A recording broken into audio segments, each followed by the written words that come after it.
Aqui vamos continuar falando sobre o jogão de amanhã. Se o assunto é Libertadores, o Atlético não tem... E Atlético, claro, não tem como não falarmos de São Vítor. O ex-goleiro e atual diretor de futebol do Galo falou um pouco sobre o sentimento de participar das 2 finais da Libertadores com o time e, claro, sobre a importância de compartilhar as experiências com os jogadores.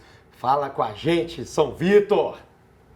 E eu me considero um privilegiado em poder participar dessas 2 finais, defendendo as cores do Galo. Então, é uma alegria imensa, né? Uma ansiedade boa, né? E dentro dessa ansiedade também procuro compartilhar com os atletas a minha experiência, assim como a experiência deles também, para a gente ter essa troca de experiências, que é importante no sentido de uma decisão, de dar uma tranquilidade, de nortear aquilo que vai ser feito dentro de campo. Então também meu papel passa muito por isso, de orientar, né, blindar e dar essa tranquilidade. Mas muito feliz, né, de poder participar dessa segunda final da história do Galo. História legal, né? Pé quente. Campeão. O Atlético foi campeão muito pelo Vitor, né? Pé esquerdo. Aquela passagem aí. Grande lembrança. Você lembra né? disso? Eu Você tava estava onde? Eu estava no jogo. Eu fui no jogo Eu também estava no estádio. Você foi no estádio? Eu estava no estádio, eu estava atrás do gol. Estava atrás do gol naquele dia. Tava também na rua. Não, você tava não na tinha casa do idade, meu avô. não, né? Você era garotão, hein? Não, Eu tava, 2013, depois- tinha 9 anos. Depois eu, como americano, era o único que estava na mesa, eu, Cuca, Maluf, a direção toda da até fomos comemorar ali na Contorno, muito xixi de anjo. Vale a pena. Aí pode, né? Pode. Aí pode, ó. Do lado do Galo temos 3 jogadores que podem desequilibrar a qualquer momento. Paulinho, que é vice-artilheiro da Libertadores com 7 gols. Daverson, que marcou 4 gols decisivos nas quartas de finais e também na semi. E o super-herói do atleticano, que é o Hulk, que dispensa comentários. E aí, quem é que pode fazer a diferença nessa final? Vale salientar, o Hulk só tem 1 gol na Libertadores, hein? Isso é bom. Guardou. Não. Aqui, Na hora que precisou, ele foi lá e pimba. Eu tive com o Juan, acho que quarta-feira. Quarta-feira. Nós estivemos juntos, eu, o Juan e a Ailton. A gente foi lá no Gol de Placa, bar do nosso querido João, gente boa. E aí falávamos o seguinte, o Hulk com 1 gol, é hora dele somar mais gol aí, que ele não fica só nisso, ele gosta disso. E essa questão do Atlético vira de 10 jogos sem vitória. Tem que quebrar isso, uma hora isso tem que acabar, ó. Tem, e tem outro detalhe também. O Hulk, se conseguir vencer essa Copa Libertadores da América, será a primeira dele, ele fecha ali essa carreira gloriosa. Agora, já imaginou... Não, aí parou não, né? Nem isso você tá falando não, né? Não é isso que eu estou dizendo. Nossa Agora, Senhora. já imaginou, se o Atlético é campeão com o gol do Hulk, muita gente discute quem é o maior jogador da história do Atlético. Aí eu acho que o Hulk vai ser indiscutivelmente o maior jogador, porque com o título de Libertadores, com o gol dele, não tem o que dizer E brasileiro, mais, né? Brasileiro, Copa do E Brasil. aí ele vai tudo ter mais. ganhado todos os campeonatos que ele disputou com o Atlético. Tudo. Artilheiro, tudo mais. Então será o melhor. Até o Rural ele ganhou. Aqui mais do que o Ronaldinho? Se ele for campeão da Libertadores, Ronaldinho foi também, né? foi, mas ele foi brasileiro, o Ronaldo Eu digo foi. que o Ronaldinho caminhou para que não. o Hulk pudesse correr. Eu acho que se não tivesse o Ronaldinho, não teria todo esse momento do Atlético, mas se a gente colocar na balança as conquistas do Hulk, o protagonismo que ele teve, aí eu acho que pesa bastante. Eu vi muito o Reinaldo jogar. É. E quem viu, viu. Quem não viu, Não viu. o Reinaldo foi um negócio assim, Fora do comum. fora da curva. Né, eu não cheguei a ver não, mas vi vídeos, né? A gente vê vídeos. Não, eu vi muito o Reinaldo jogar, me fazia muita raiva. Ele acabava com a América e eu não aguentava, tinha que ir lá ver os jogos do Atlético mesmo. E vi Atlético e Bulgária, Atlético Seleção da França, Seleção da Colômbia, contra Flamengo, o Campeonato Brasileiro de 77, que foi decidido em 78, média de 28 gols em 16 jogos, era uma coisa anormal. Agora o Hulk está sendo anormal dentro e fora de campo.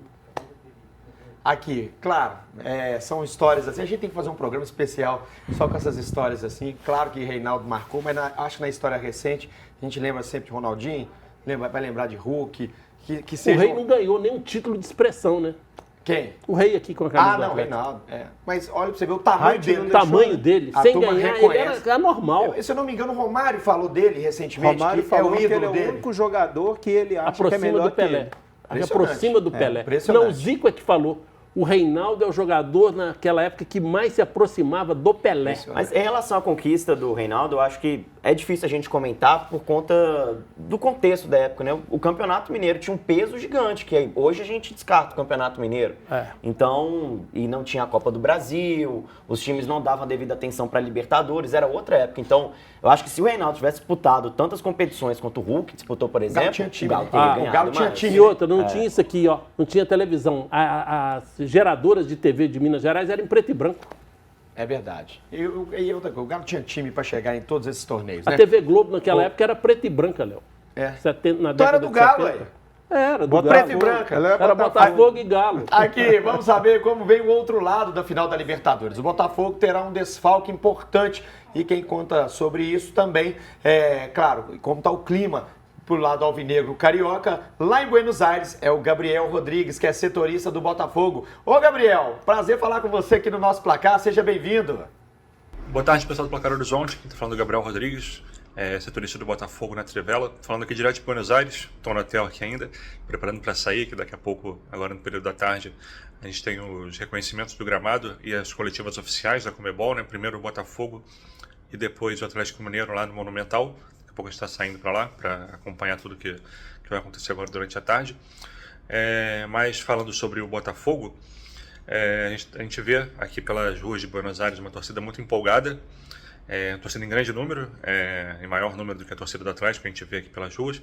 Isso justifica pelo ineditismo, né? A primeira final da história do Botafogo na Libertadores. A empolgação da torcida, né? O Botafogo também disputa o título do Brasileiro, lidera o campeonato, então assim, é uma empolgação totalmente justificada. Mas um clima muito tranquilo pelas ruas, assim, até entre os torcedores do Botafogo e do Atlético Mineiro. A gente vê aquelas brincadeiras, provocações, mas sem nenhum tipo de problema, de violência, de briga, de confusão. Até agora, estou aqui em Buenos Aires desde terça-feira, nenhum registro de problemas entre as torcidas do Atlético Mineiro e do Botafogo. E também com os argentinos também. Os argentinos também estão num clima muito tranquilo, muito de paz com os brasileiros. Falando de futebol, falando de campo e do Botafogo, o Botafogo está treinando agora, fez o último treino agora pela manhã, lá no CT do Tigre. Aí daqui a pouco faz o reconhecimento do gramado. É esse último treino que vai definir a única dúvida que o Arthur Jorge tem para o jogo de amanhã, que é a situação do Bastos, o zagueiro. O Bastos saiu machucado, saiu com dores na coxa esquerda no jogo contra o Palmeiras, na última terça-feira. Quando o Botafogo chegou aqui na quarta-feira, e o próprio Bastos falou que estava bem. A gente perguntou para ele na chegada do hotel, ele fez um sinal de positivo, mas a gente já tem informação de que a probabilidade dele jogar é pequena. Bem pequena, na verdade, a probabilidade de jogar. Então, nesse caso, o Adrielson vai substituir o Bastos. E tirando essa dúvida, que não é muito uma dúvida, porque é praticamente certo que o Bastos não joga, o time do Botafogo é aquele que a gente já conhece, que tem os 11 titulares que têm jogado a Libertadores inteira. Com John, Vitinho, aí a dúvida entre Bastos e Adrielson, Barbosa, Alex Telles, Gregory, Marlon Freitas, Savarino, Thiago Almada, Luiz Henrique e Igor Jesus. É esse o time do Botafogo que vai encarar o Atlético Mineiro amanhã aqui no Monumental. É isso, pessoal. Qualquer coisa a gente está aqui à disposição. Um abraço e até a próxima. Valeu, garoto. Obrigado pelas suas informações. Até a próxima. Muito boa sorte pro Botafogo aí, viu? Que dê galo. Tá falado, viu? Alô, massa do Galo, fala comigo, viu? Quem vai resolver a final pro Galo, hein?